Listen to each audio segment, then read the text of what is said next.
My fiancée moved in with her ex for his treatment and lied about it. So I called off our wedding. I'm 26, engaged to Maxine, who's 28. We've been together 2 years and engaged for 9 months with a January wedding set. Our relationship felt simple and honest. I never had a reason to doubt her. Before me, Maxine married young. She and Carl were high school sweethearts who married at 22 and divorced 2 years later. She said real life hit and they weren't ready. They ended okay and drifted. She stayed in our city. He chased modeling and moved a lot. 3 months ago, Carl messaged her out of the blue. He was in town and asked to meet for coffee. She went. He told her he had breast cancer. He said it was stage 4. He said the odds were bad, but he would fight. He wanted Maxine beside him for surgery and chemo. He has no close family here. His parents died, no siblings. His relatives live overseas. He told her she was the closest family he had. He asked her to sit with him through it. I felt for him. The next day, Maxine brought him over. He was polite and trying to be upbeat. I shook his hand and said I was sorry. He said he was staying positive. I told Maxine I supported her helping him. His first surgery came at the end of that month. Maxine booked a flight west and checked into a cheap hotel near his apartment. She's a writer, so she worked from her laptop. For 2 weeks, we talked on the phone or video almost every day. She sounded tired but steady. Early June, the hospital said the surgery was only partly successful. The next step was chemo. Maxine flew home for a few days. She said his treatment would run from July through late January. She said he wanted her there for all of it.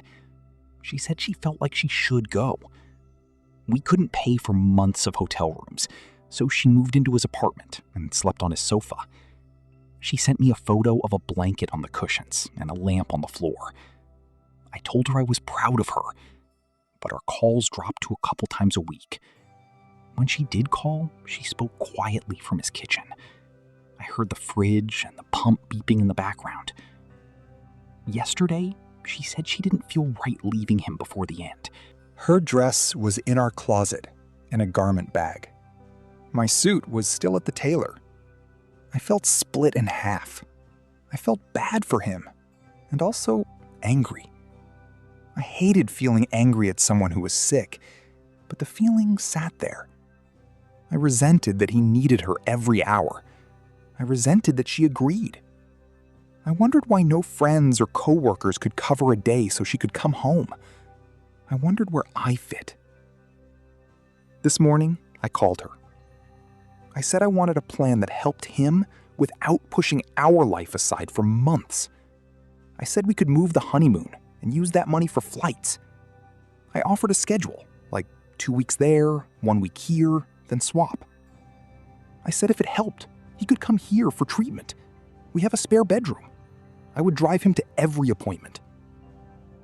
She listened and said almost nothing. I kept talking. I paced the living room and stacked our RSVP cards. Then I ran out of words. I asked her to please say something. She took a breath and told me the truth. He was never stage 4. He was stage 2. She said the rest was real. He asked her to be there. The first surgery did not get it all. He started chemo, but his chances are far better than she told me. She admitted she lied because she thought I wouldn't understand if it wasn't life or death. She also told him our wedding was postponed to August, so he thought her being gone until February was fine. She said after surgery, he told her she could go home. He didn't want to pressure her to live there through chemo. She refused to leave. She told him I supported it. She told me she thought I did too. She swore she wasn't still in love with him. She said this was about doing the right thing. I stared at the ring on the table and couldn't find words. Before he visited in May, She told me not to say stage 4 in front of him because he was sensitive about it. I believed her without a second thought. Now I knew it was a cover for a lie. I told her I couldn't accept it. I said honesty was the one thing I thought we never had to question. I said she put her past ahead of our future and bent the facts to make it easier. She asked me not to make any big choices while I was upset. I said the choice was clear. I hung up. The apartment was quiet. I opened my laptop and pulled up our vendor emails.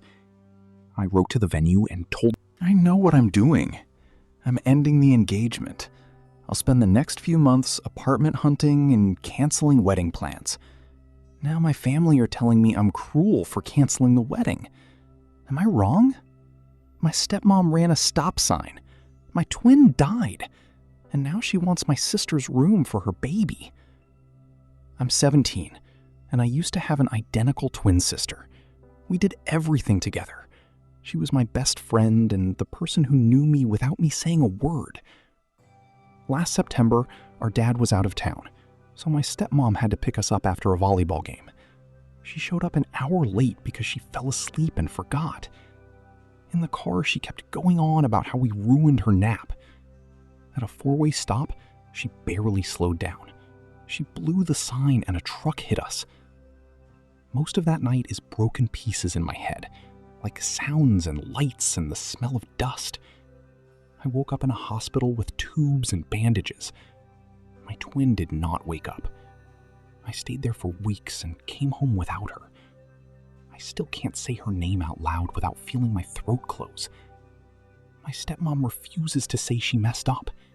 There were witnesses who saw... My dad cheated on my mom with her years ago. They divorced and my mom moved back to Europe. My sister and I stayed with our dad because that was the plan for school. After the crash, I stopped sitting at the table. It felt wrong looking at that empty chair. I eat in my room now, or I don't eat at all. Last night, my stepmom made a birthday dinner for herself. My dad asked me to come down and be there. I said I didn't want to. He kept asking until I gave in. I sat at the end of the table with water and tried to keep my eyes on my plate. My little brothers were bouncing in their seats. The food smelled like butter and garlic. Everyone was talking over each other, and I felt the noise sitting on my shoulders. My stepmom tapped her glass with a spoon and told us she had news. She said she was pregnant. My brother started smiling and asking if it was a boy or girl. She said it was a girl. They cheered and started talking about tiny shoes and baby names. Then my stepmom said they could help paint the nursery. I asked which room would be the nursery. She said my twin's room, and she said it like it was a normal thing. She told us she had already been in there that morning, boxing things and My moving chair into the attic. scraped the floor. I asked why she didn't tell me before going into my sister's room. I said that aside from me, no one went in there. Sometimes I sit on the floor and lean on the bed frame just to feel close. Some nights I fall asleep there because the silence in my room is too loud. She got defensive. She said she was the mother of the house and the room was empty. She said she didn't need my negativity around her pregnancy. I said I understood she needed space for the baby, but a heads up mattered. I said my sister's things are not trash. She told me I needed to accept death and move on. She said I had my dad, my brothers, and her, and now I'd get a new sister and could build an even stronger bond. Something in me clicked. I stood up because sitting felt like drowning. My dad told me to sit back down and stop being dramatic. He said if I walked away, I'd be grounded. I started to leave anyway because I could feel my hands shaking. My stepmom said she didn't get what my problem was. She said I couldn't even be happy about her baby, but I was mad about her touching an unoccupied room. I turned around and everything I've been holding since September came out. I told her she chose to be with a married man and helped blow up my family. I told her she forgot us after the game, ranted about her nap, ran the stop, and a truck hit us. I told her I went home and my other half did not. I told her my sister's room is not a storage closet. I told her telling me to move on felt like stepping on my chest. She said I was living in the past and that everything happens for a reason. She said God works in mysterious ways. I asked if she really thought nothing could have changed that night. She said it was unlucky fate. I said my sister would be alive if she had stopped the car. She said I make her feel like I wish she had died. I didn't answer. She asked again, louder. I told her to let go when she grabbed my arm. She kept repeating the question like she wanted me to say it. I felt my face burn, and I said the truth that was stuck in my head. I said my life would have been easier that way. She started crying. My dad called me heartless. I said I shouldn't have said that. He told me to leave her alone and get out. Was I wrong? My girlfriend kept clowning my fan fiction, then demanded I stop writing intimate scenes. I'm a working writer. My first book is out. I sell poems to the local paper. I also keep a secret blog where I post fan fiction under a different name. It's not about being a wild fanboy. I just like asking, what if? I read or play something, picture a scene, and write it. It made me love writing. It stayed secret until my girlfriend found it after I forgot to clear my laptop history. I usually clear it out of old habit from the family computer days. This time I didn't. A link autofilled and she clicked. She started joking. At first I laughed too. Then the jokes got sharp. She called me a Tumblr boy. She said I wanted to date fictional characters. She read a few posts and nitpicked lines. She did fake voices and laughed at my tags. I told her it bothered me. She brushed me off. She said I was too serious and needed to relax. I can take a light tease. This wasn't that. If I opened my laptop, she'd ask if I was writing weird fan stuff. If I typed fast, she'd hum a theme song. If my phone buzzed, she'd say it was my pretend girlfriend. Yesterday, she came over while I was drafting a column. She leaned on my chair and said, "Writing your strange fan stuff again, fanboy?" She laughed. I didn't. I told her to leave. She blinked like I was joking. I wasn't.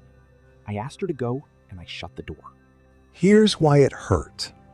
I learned English at 9 because there were no stories in my language for a fandom I loved. I wrote fanfic and got better line by line. That skill got me work when I had no experience. It paid rent. It gave me a path. So I don't feel shame about fanfiction. I feel proud. What cut me was that my own girlfriend tried to make me small for it. I don't mock her hobbies. I buy tickets for her shows. I listen to her music. I don't turn it into a weapon. She wanted to come back and talk, but didn't think she'd done anything wrong. She said I should lighten up. I said I needed space. We stopped talking for the night. Then I asked to meet so we could either fix it or end it clean. We met the next day. We were both tense. We walked to my place. I set 2 mugs of tea on the table. We sat across from each other. Her foot tapped under the chair. My hands shook a little. I kept my voice steady. I said I wasn't asking for praise, just respect, and to stop the jokes when I say stop. I asked a straight question. Why did my blog bother her so much? She said it didn't. She said she was just having fun. I said it hurt me. She snorted like I was being dramatic. I told her if she couldn't take this seriously, she should go. She rolled her eyes, then finally told me the real reason.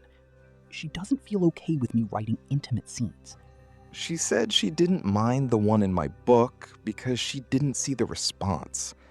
On the blog, she saw reblogs, likes, and comments. She saw people excited. That, she said, felt bad because I'm her boyfriend. I asked what bad meant. She said writing that kind of detail puts me out there. She said readers would see me as easy. She said I might get stalkers because I enjoy that stuff too much.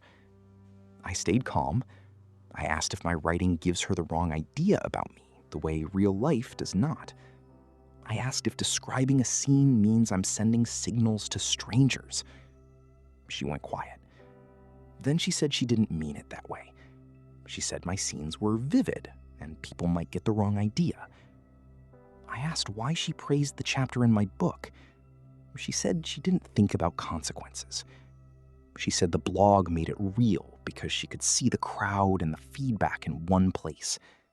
She kept circling back to how many people were enjoying it. I explained I like writing those scenes.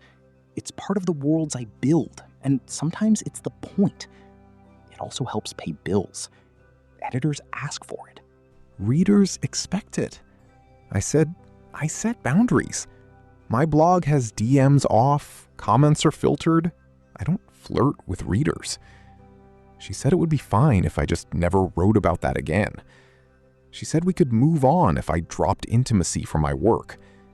She said then she wouldn't feel insecure. She waited, like I'd agree. I didn't. I said, I won't cut pieces of my job to manage her fear. I said, I need a partner who trusts me and respects what made me who I am. I said the line about me being easy crossed a boundary I can't unhear. She tried to fix it. She reached for my hand. She said she was sorry. She said she was scared. She said the comments made her jealous. She said she imagined people thinking about me, and it turned into jokes. She cried. I felt tired. I told her I was done. I said we were over. I said I would change my blog link and keep my work separate from anyone who can't respect it. I opened the door. She stared at me. Then she left.